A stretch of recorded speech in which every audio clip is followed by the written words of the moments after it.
Welcome, welcome all. Welcome to Collective Catharsis, Crowd Healing, Public Health, Activist Enlistment. This is 7 o'clock in India, and we are going live on both on Facebook as well as on Zoom. We welcome everyone to this evening and looking forward to learn from each of you and share some of our learnings with you. So, Ben, shall I start introducing myself? Yes, please. Or we should wait? Or should we wait for a minute or so that more people join in? That's okay. When they come, they come. Okay, perfect. So let me introduce myself. I am Ranjit Kumar Sharma. I'm the lead editor at Healers magazine. For the most part of my life, I have been an editorial and content professional, grammar curriculum book series writer, social entrepreneur, spiritual thought leader, blogger, voice artist, and a YouTuber. I founded Spirituality with Ranjit, India's first interfaith community promoting spiritual evolution, world peace, and a greener planet through science and religion neutrality. I am trained as an engineer and I'm based out of India. Spirituality and my love for language are the strongest reasons why I am associated with a special cause called Healers and a special person called Ben for about 2 years now. So let me introduce Ben here, who is my co-host, and I'm really happy that he has given me the opportunity to co-host this great program. So Benjamin Miller, shortly and sweetly called Ben, is the founder of Healers and Healing Without Borders. He is primarily based out of California, USA, and is currently in India. He is a psychology graduate and holds a master's in business management and leadership. He talks about mental health, holistic wellness, alternative medicine, integrative medicine, and social entrepreneurship. Rest you can hear from the horse's mouth in a short while. So before I hand over the mic to Ben, I'd like to spell out the goals for today's event. So first of all, let us consider this as an open discussion on crowd-powered healthcare reform. The aim is to gain clarity on the theme of Healer's next issue, which will be the 10th, with the theme Public Health is Public Wealth. You are invited to submit writing and artwork. Double up as an so this will double up as an info session on our local initiative, and we'll learn about Healers and Healing Without Borders, which together comprise a hybrid organization in which anyone, anywhere can get involved. On the non-profit side, the for-profit side, or for both. The event will be recorded, transcribed, and included in Healers Magazine issue 10. As the event will be recorded and included in the 10th edition of Healers Magazine, you will be co-creating a little piece of posterity. Over to you, Ben. Thank you, Ranjit, and welcome everyone. Thank you for joining us today. We know it's early in the States, but here in India, this is the best we can do. And of course, Ranjit knows that, in my opinion, the recording of these events is the main priority. So everyone who's here live is just icing on the cake. And now, before I begin, I'll make Ranjit the host so that he can continue to allow participants to join.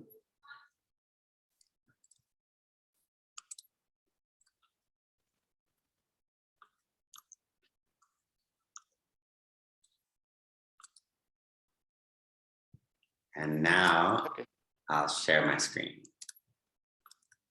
Right. So the event tonight is called Collective Catharsis, Crowdhealing Public Health. And it's a double header in the sense that we are aiming to guide submissions to the 10th issue of our magazine, which is the milestone that we're celebrating. And at the same time, we are providing information about Healing Without Borders, which is our nonprofit division and is focused on events versus written content, though both of them are clearly aimed at educating people about integrative medicine. So beginning with the magazine, we're looking at the 9 first issues so far. The first was essentially a manifesto saying that we are breaking down binaries and dichotomies and fostering unity in the community of medicine, which is why we use the word healers to unify practitioners of all modalities, including modern medicine. So the first 7 issues were pretty timeless in the sense of speaking to healing modalities and symptoms that could be read at any point in time and still be relevant. But what you see with our last few issues is we start to become more relevant to what's happening in the news. And with our final issue before this coming one, the 9th issue, we really hit upon an alarming situation globally, which is the rise in self-harm, which is collateral damage of the physical pandemic. So what we know from history is that times of duress, especially in regard to finance, lead to distress emotionally and often to self-harm and suicide, which is why the most famous recession is called the Great Depression. So it's always been clear that there's a connection. So now with the financial strife caused by the pandemic, we have ripples lasting a long time financially, and unless the integrative medicine community changes or challenges the status quo, we will continue to see rates of suicide at about 1 million per year globally, which is unprecedented. And so we don't plan to stand by and watch that happen.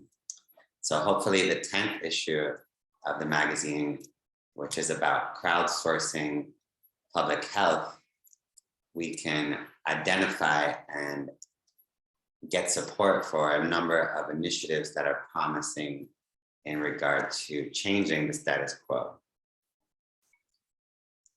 So with 10 issues, with the 10th issue, we have about 9 spots to fill in regard to articles.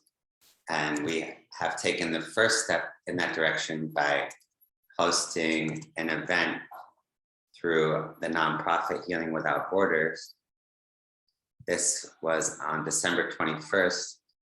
We hosted this talk on alternative certification, which is really enlightening for anyone interested in becoming a practitioner of integrative medicine or complementary and alternative therapy. And what we see is that it's never been easier, faster, or more affordable. And therefore, it's a great step in the direction of crowd healing public health. And everyone who is calling in or watching the recording has access to this page for the event where the video will be embedded. And to see the first event, just click that link below the echo image. And the main takeaway I took from this event is an institution called the International Practitioners of Holistic Medicine. So what they're doing is providing certification for all kinds of modalities, regardless of the country that the practitioner resides in. Which means if your country doesn't, for example, have certification in ancestral healing, you now have recourse to begin practicing right away. So that would be an example of the kind of project we're looking for in issue 10. And the other example that we're here to discuss is the nonprofit that we started a couple years ago called Healing Without Borders.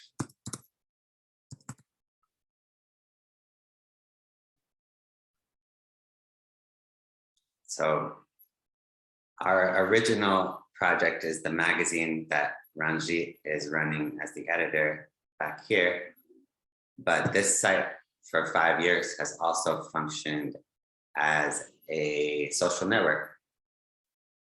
But now we're featuring that more dominantly on the homepage, and we are donating this site to Healing Without Borders. So soon this site will be strictly social and will be used mainly for volunteer organization across the world for nonprofit programming, for educational events.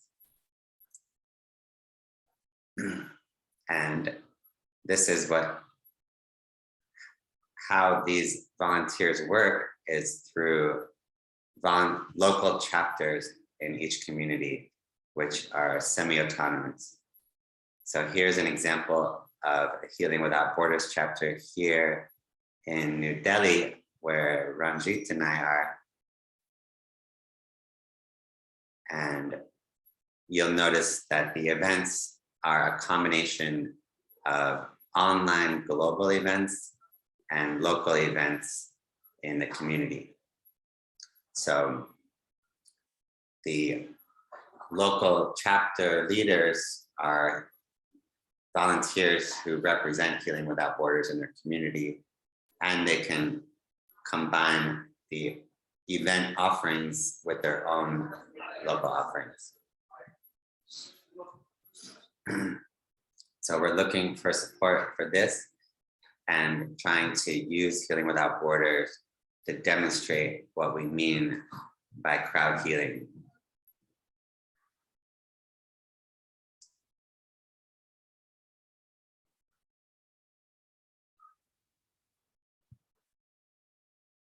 So Healing Without Borders and Healers are a hybrid organization, and they share a joint venture in healersmagazine.com. So this is where things get interesting, is that we compensate all of our authors and artists with a novel currency that we've created called Healing Gold. So the idea here is that everyone should have mainstream healthcare and access to modern medicine, but we want to help fill the cracks for alternative modalities. And for those of you who know, let's see in the chat box if someone answered. Yes. Complementary and alternative medicine. So essentially, Healing Gold is complementary cash to complement your health insurance to afford complementary medicine. So we've always offered royalties for all submissions in the form of Healing Gold, and they are paid at $1 per 100 views of your content, which is a form of gamification to incentivize increasingly popular content. And people can also earn Healing Gold by doing something called micro work, which is small tasks that further the mission of healers and Healing Without Borders, which is to expand the options of people who feel that theirs are limited. And as Ranjit and I often discuss, it's often a case of people feeling that modern medicine is their first and last resort, which is dangerous because if it doesn't work right away, then people are likely to give up. But if they believe in the power of hundreds of ancient and new healing modalities, then hope is kept very much alive. But how can we, make a difference on such a large scale with the power that the mainstream community enjoys and the institutional support of modern medicine and whatnot? We need to build an army of support for alternative practitioners. So picture a site like this with micro work gigs. This is Fiverr. But instead, they're all gigs to help healers and help educate people about healing modalities. So that is what Healing Gold is designed to accomplish. And this link will be included in the recording that's sent out. And when you open it, you'll find a white paper linked from the bottom to get all the details on our plan with this currency, which is to become a blockchain. And eventually you'll be able to redeem your Healing Gold for holistic sessions, or sell it, or convert it into equity in our company.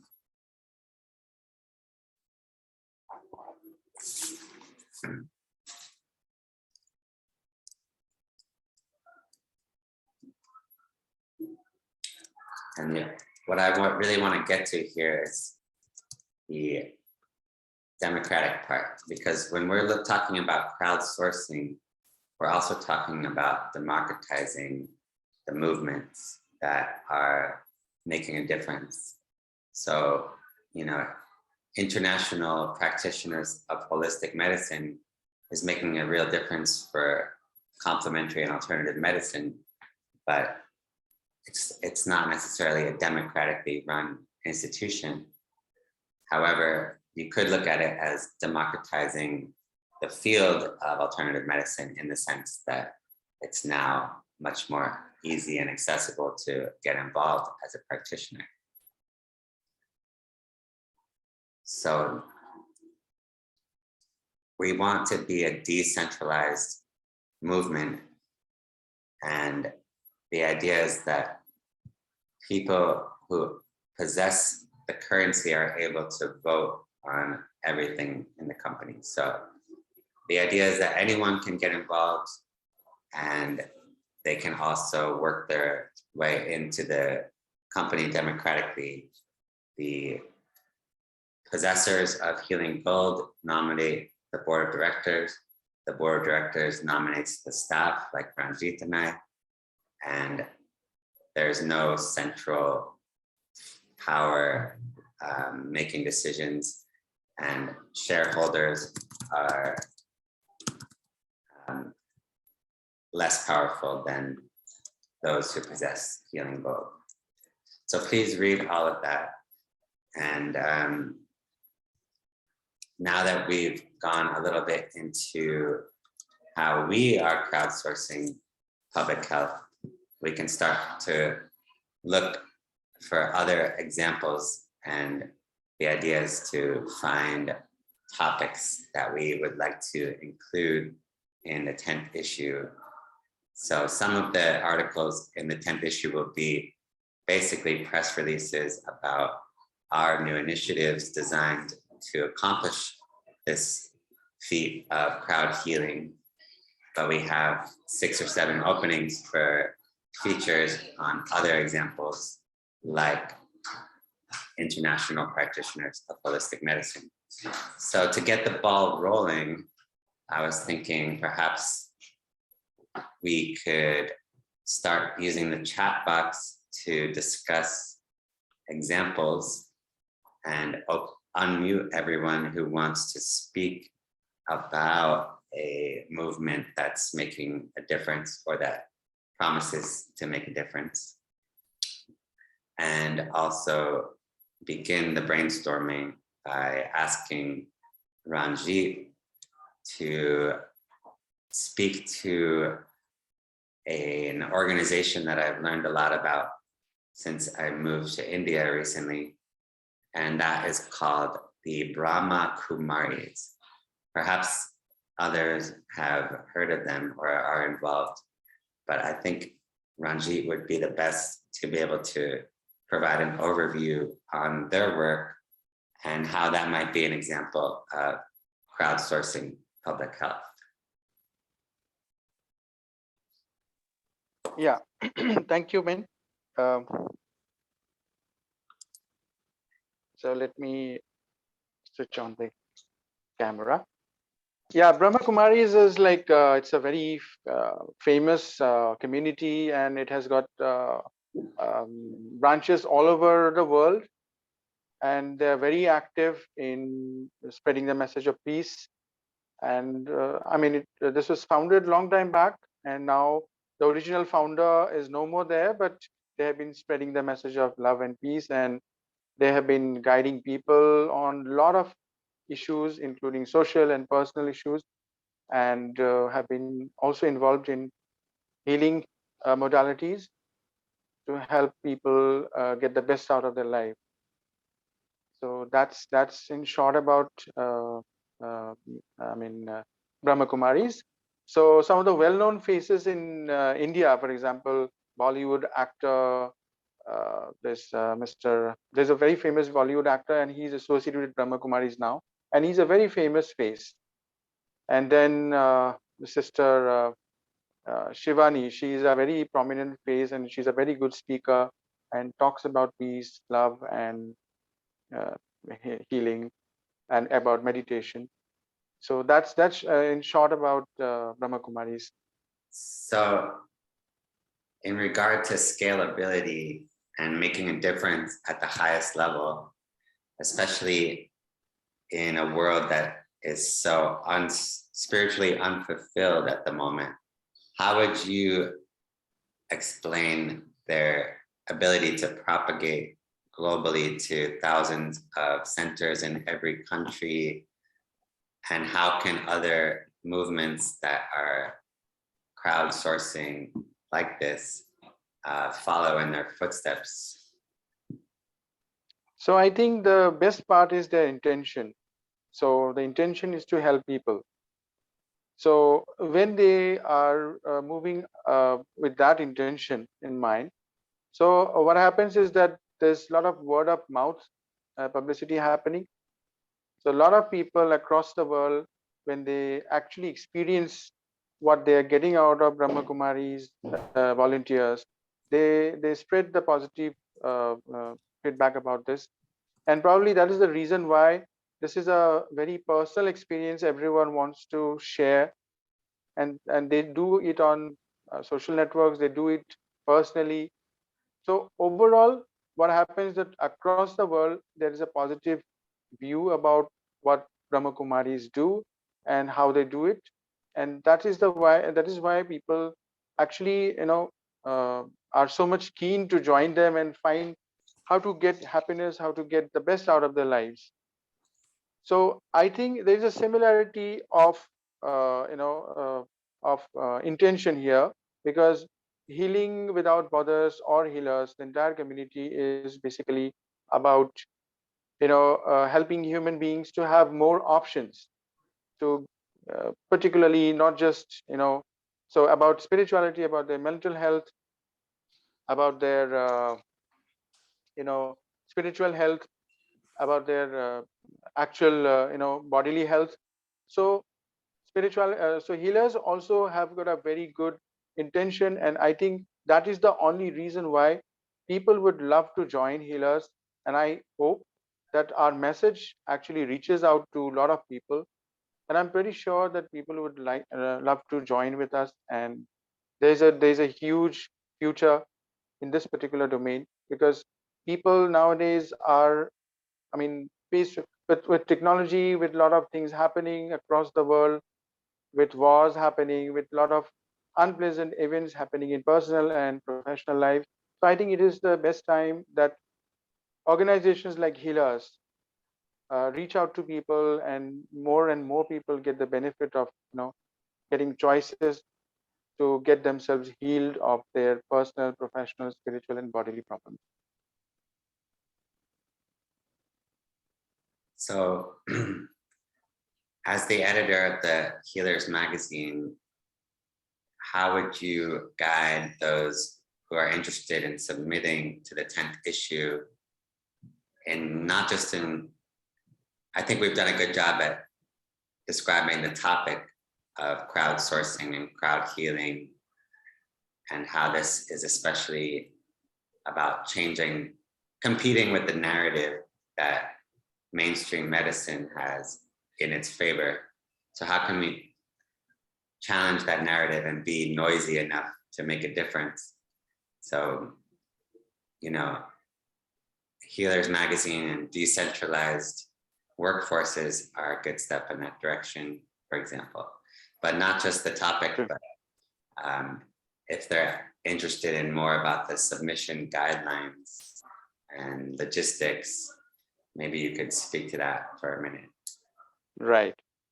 So when people can submit articles as well as their artwork to a Healers magazine, and basically there are, they are free to submit whatever, whatever is there, and whatever they feel suitable for this particular magazine.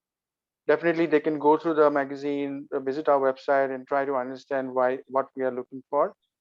So there are no hard and fast rules, but the style and tone is basically we accept all types of submissions, from academic to informal articles and journal entries.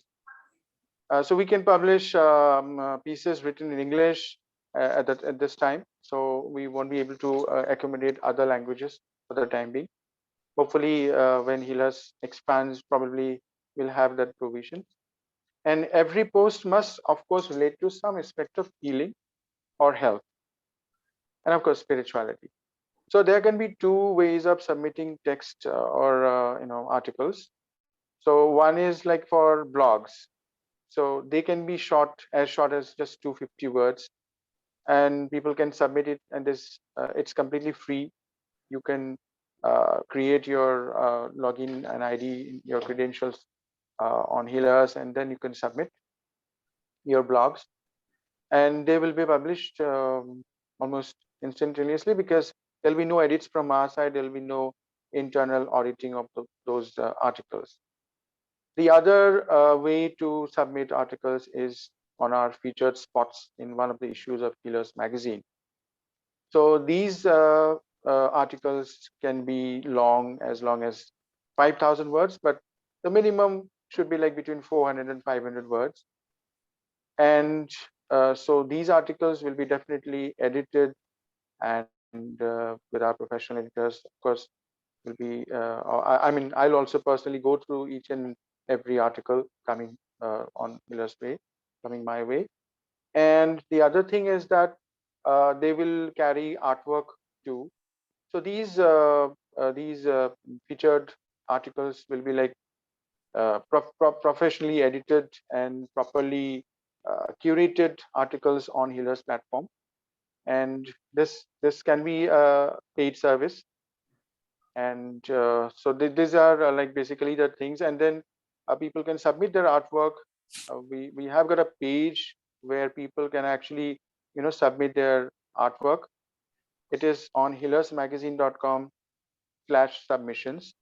We can circulate this on this group as well. And so that is basically the page where you can visit, and you can create your ID, and you can submit your first blog. And so the benefit you will be getting is basically which I think Ben will be the better person to explain the overall benefits that people will be getting and what benefits they can give to the other people. Like suppose someone is having a knowledge of some particular healing modality. Someone is an expert in, say, ancestral shadows. Someone is as an expert in anxiety or depression. So they can share their knowledge through these articles. And at the same time, so if they are using the free mode, that means they are submitting their blogs, they will still get exposure, and they would also kind of help someone to get knowledge about their healing modality or the particular way they are expert in. But if they are using the paid mode in which they are actually their articles are being featured on Healers magazine, so the chances are that you are not only sharing your own knowledge base with a lot of people and benefiting them to seek help, but you are also kind of doing a service to yourself by promoting yourself here on this huge global platform, because people who are seekers, who are looking for help, they might get to know what you're doing and how you're doing, and you can provide all your information there and show your expertise in your area.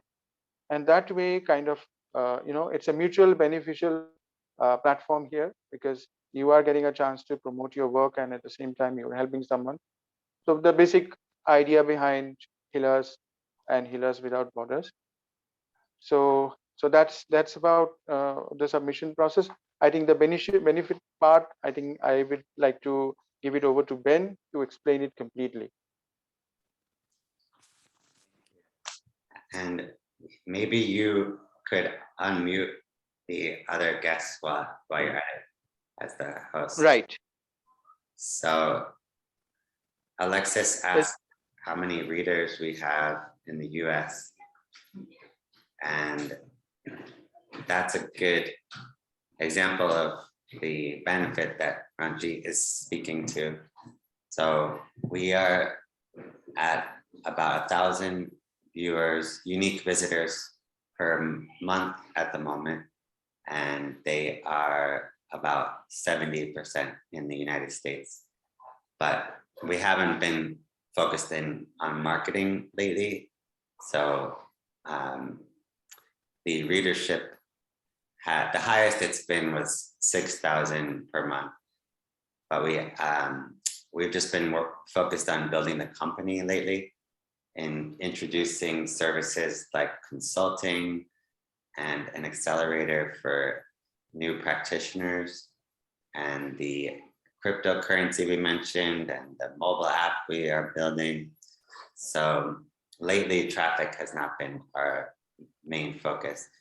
But from what I've seen, people are eager to submit to the magazine in order to reach people and have community, and also to have a legitimizing link to add to their website or social media to show that they've been published in Healers magazine, which is an authority figure in this space.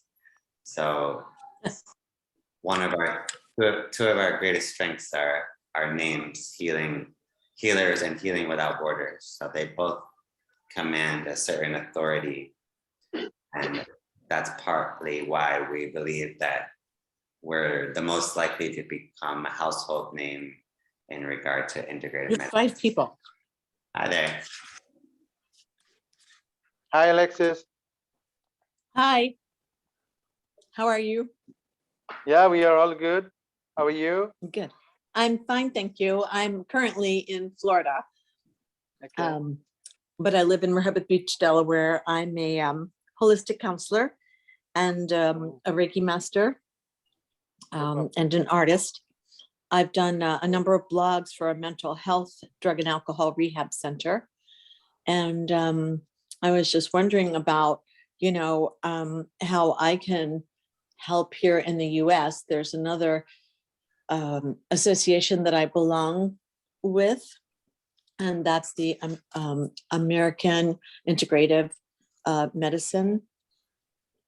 I don't know whether you're familiar with that, but they also are very interested in creating chapters around the United States or the world to be able to get practitioners to come together to share how they are helping everyone else. So I think that's a great idea, along with what you're doing. So that's just a comment. Is that the American It- Academy? Integrative, yes, that's it. Okay, great. So yeah, this is just what we're looking for tonight. Well, it's tonight in India, this morning. So it's looking to me like it's similar to IPHM in that it's Mhm. certifying alternate. So we see that certifications are a real cornerstone of healthcare reform. Yes.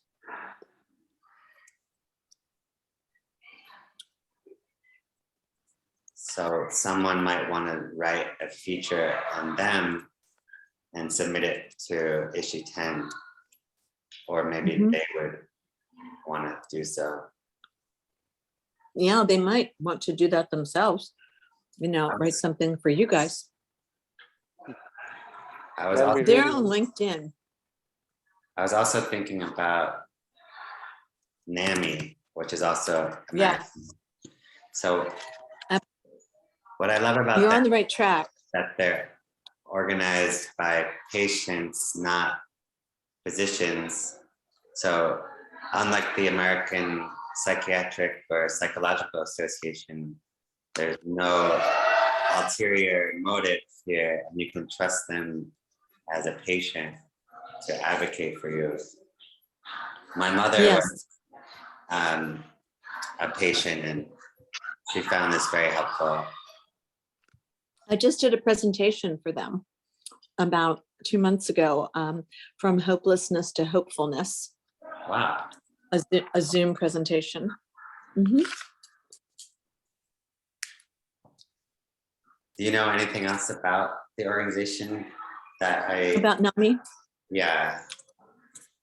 Well, they're very open to, like, if your organization wanted to speak at a presentation or something like that, you just have to contact them and let them know what type of subject matter you would like to speak on as a subject matter expert or whatever, or ways in which you're helping. As another alternative. This is a complementary alternative to traditional mental health measures or modalities. So that may be something for you there. I'm trying to remember, because I'd have to like downsize you, but I could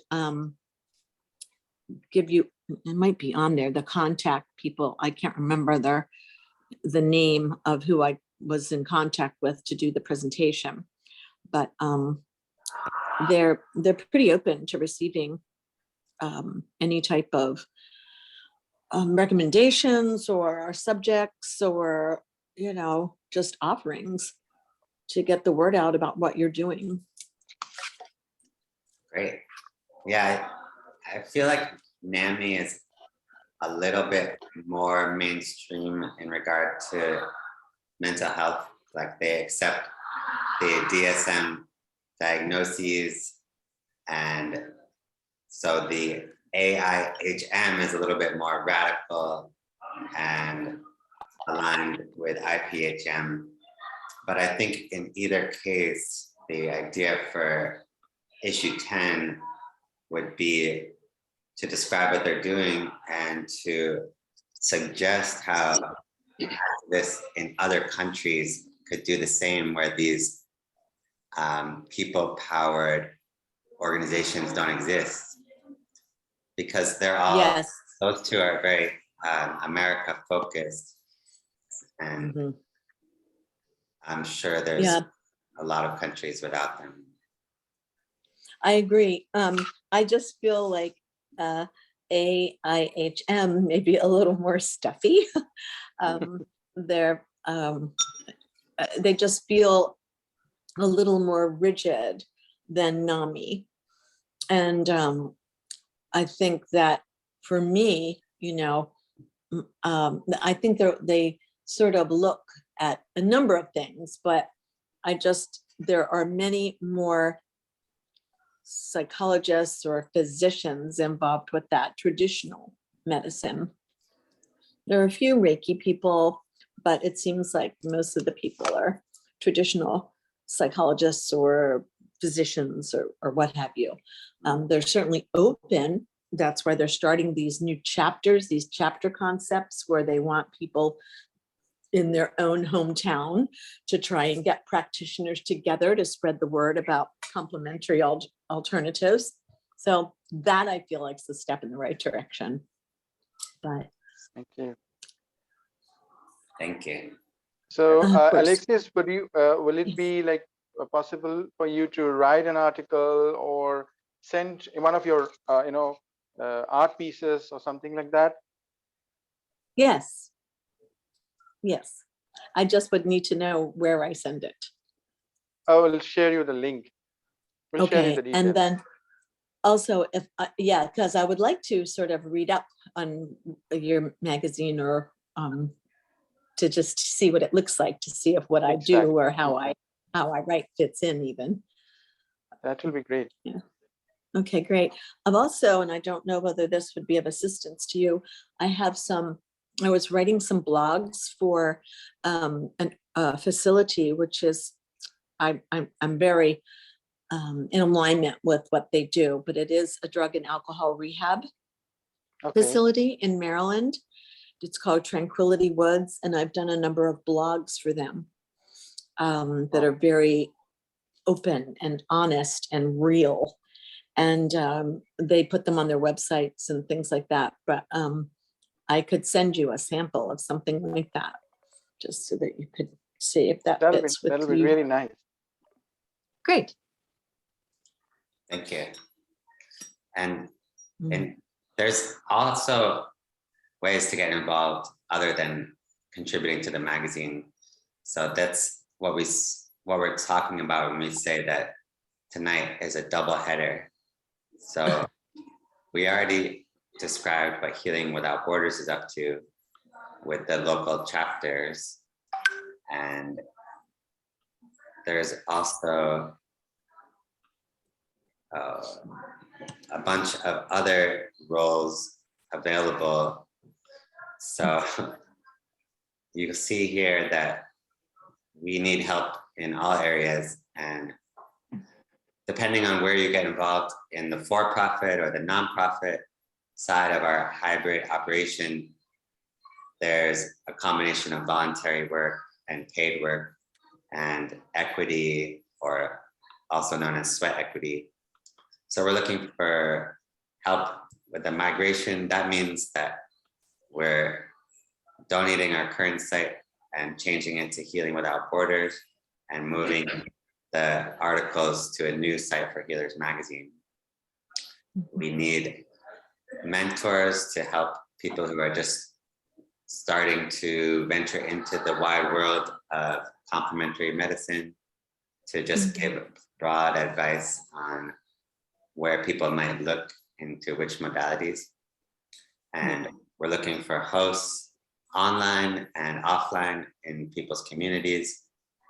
That is volunteers who want to represent Healing Without Borders at their local chapter. And also just admin work, like helping with video editing and managing social media accounts for either the nonprofit or the for-profit.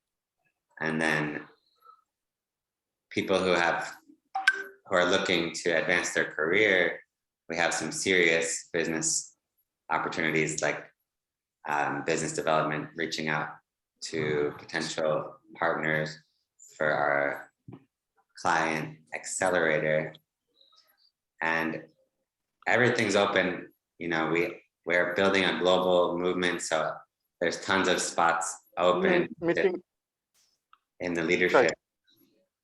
So even the board of directors, spots are open at the moment. And as a democratic movement, everything's open to everyone, and we'll be continually advancing those who are involved into higher roles of responsibility, which is how, for example, Ranjit became the editor of Healers Magazine, just helping out over the years as a volunteer. That's someone who's a prime candidate to move their way up if interested.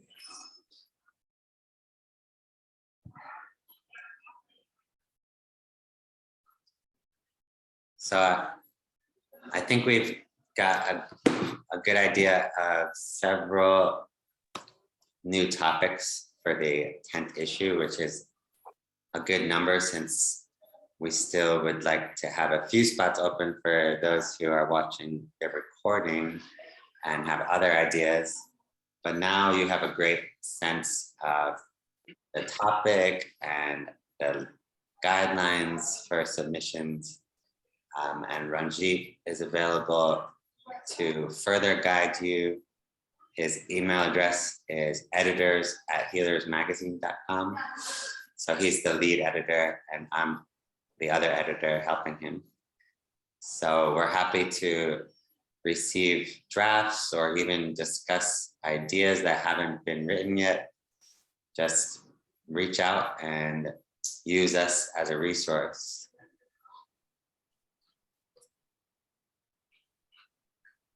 So I wish I could think of other ideas. It's just the only thing that comes to mind is all these mobile apps that people use for self-care now, like Headspace and a million other apps that are membership based. I don't know if it's necessarily crowdsourcing, but something tells me there's something there, like, because the crowd is something that is inherently associated with the internet, because there was no crowd before the internet, unless you count mobs of people, which is just a large group of people in a public space. That was the crowd before. So now, I mean, in the same way of certifications being democratic, you might say that the democratic nature of startups is how these apps relate to the crowd. Because if everyone is feeling, across the world, innovators are moving into this space and they don't identify as healers, but they're creating apps that allow people to heal, which is very scalable. And maybe in an overpopulated world, maybe that is the most scalable solution to a massive culture change, or even a collective awakening that everyone is talking about. I think I understand what you're saying. I am thinking that, when the Calm app first came out, for example, I was interested in that. And at first it's free, but then if you want something else, it's not. If you just like white noise or rain or, tree frogs, I don't know, then that's free. But if you want other things, it's not, which is fine, because people are trying to, start a business, make money, whatever. It is what it is.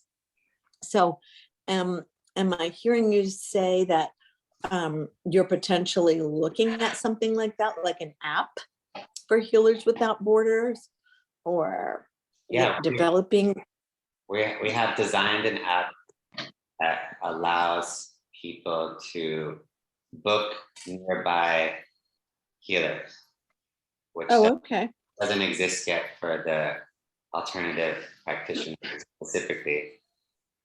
And we are adding to the app now to allow people to log in and earn healing gold through the app. An example would be, and this is where things get scalable again.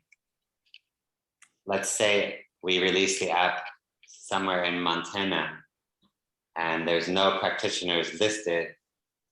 That person has the option to earn healing gold by getting some practitioners into the app in their community. Mhm. So any problem any challenge we face, we use the power of gamification to fix it. Yeah. But that's a very different app than these others that are basically their content. They don't have any functionality. They just provide content, like whether it's rainforest noise or guided meditation or yoga, Mhm. asanas. But you know, they say, be the change you want to seek.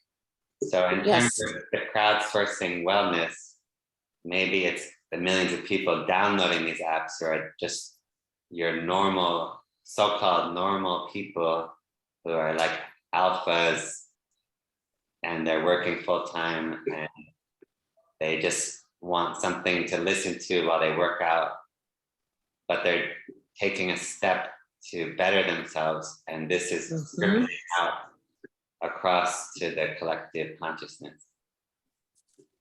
I do agree with that because I believe that some people are more receptive if they come in through the back door, so to speak. So what I feel I'm seeing is that for me, I'm in my practice, there are more people showing up with mental illness around PTSD, around sexual abuse that they're dealing with now. A lot of this is, I feel, due to the pandemic from being isolated, and they've just been in their head. They've been working from home. They haven't been around people, and they're trying to resolve these things on their own, and they get stuck and they need help. So I think that originally, is what they've told me, they're coming in saying, you know, I've tried those apps, I've tried the Calm app, and that calms me down for, 5 minutes. But things that are ruminating in my head, are not sitting well with me, and it's causing me not to be able to function. In Rehoboth Beach, I can't even refer this one client to anyone. There's no one that can see her because everyone is so booked due to this increased level of anxiety currently, increased level of physical abuse in relationships, increased level of sexual abuse for children and for adults. It's really huge in the US. It's huge. And even children are suffering with, no, I don't want to go back to school. The anxiety level is just like off the chart right now. So I mean, that's very real here. And even though the kids are going back to school, they still have these issues of waking up in the night or not wetting their bed or not wanting to go to school, not eating properly. It's showing up in many forms. So I don't know what the answer is. I just feel like if people sort of open their minds to other forms versus the traditional methods of take this pill or do this, that's all we can hope for, is that they'll try other things too. But right now, to be the change I want to see, I just have to keep forging forward and doing the best I can to just try and help people to be open to other things. Exactly. I sometimes say that our mission is to open people's third eyes. Yeah. Well, actually say it more catchy. We open eyes so that healers can save souls. That's beautiful. Thank you. That's beautiful. Yeah, that's really beautiful. We've been releasing these articles for 5 years, and there's been a lot of feedback that we've improved people's lives, especially by providing an outlet for writing therapy, because people can journal through our magazine as much as they want, and they can also post anonymously using a nom de plume. So, and it's been therapeutic for me for sure. So we have a lot of practitioners and patients who are isolated. So this is Yeah. providing a family, really. And if you're in our WhatsApp group, for example, you know, it's a daily part of our lives. So this is not just a company or a nonprofit, it's also a lifestyle and a family. Yes. Yes. It's interesting you mentioned the word journal because I've been making handmade journals and they've sold a lot on Facebook. And NAMI was interested in them also because I was saying that I would be willing to donate a portion if they sell to NAMI. So they're all handmade. They're all made out of recycled paper, like paper bags and just all kinds of stuff. But they're very creative because I feel as an artist, there's a stopgap between white paper and your thoughts. To me, it's more welcoming when you see something that's beautiful, and it to me, it opens your mind to wanting to put your thoughts. I think it makes people feel safer. And that's what I'm getting. The feedback I'm getting is like, oh my God, these are so beautiful. And I want to look at them first, but I want to write in them second, you know? So journaling is definitely, I think, an important part of people's day. And I do a lot of presentations for different organizations virtually. I do them Zoom, like the power of mindfulness, the power of positivity, the power of creativity, power of staying in the now, all that stuff. And people say that when you journal, it does help. Now that you mention it, that just made me think of Zoom and how things have changed in the pandemic with video conferencing, but also the healing community offering so many free courses and discounted sessions. Yes. So if we talk about integrative medicine's defining moment, like we did in issue 9, that is an example of the alternative community stepping up. And I think it just needs to continue from here because really that amounts to power. It's looking at the mainstream medicine community. Now we have millions of classes going on every day. I'm sure you're getting tons of messages. Come to my Reiki class, come to my Bella. Yes. So the narrative is starting to change because we're starting to be able to compete. So Yes. we might want to talk about video conferencing, or we might want to talk about the collateral beauty of the pandemic and how it's changing these things. And it's thinking about the universe's balancing act. You know, the planet became so unwell physically and mentally, and the universe balances it out by creating all these new changes in regard to mental health and how the world treats it. That's true. I have a client that I just spoke with last night, and she was saying, I don't even want to do Zoom. I just want to talk on the phone. That's how I feel more safe. I hate the camera. And then I have other clients who are like, this is so great that you're only seeing people virtually because I don't have to leave my home. I can be in my pajamas. I can do whatever I want. And I said, and it's great for me because I have no overhead. That's selfish on my part, but practitioners that are not going back.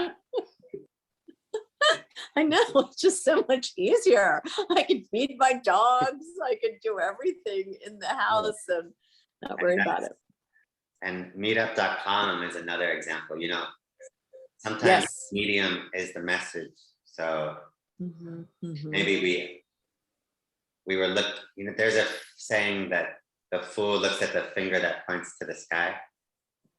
So meetup groups maybe is an example of that, of the finger, because the real sky here is meetup.com itself, which has always been driven by social healing. It doesn't identify as a social enterprise, but it was created after 9/11, and it was meant to build community in the local community because everyone is isolated as per that documentary Bowling for Columbine.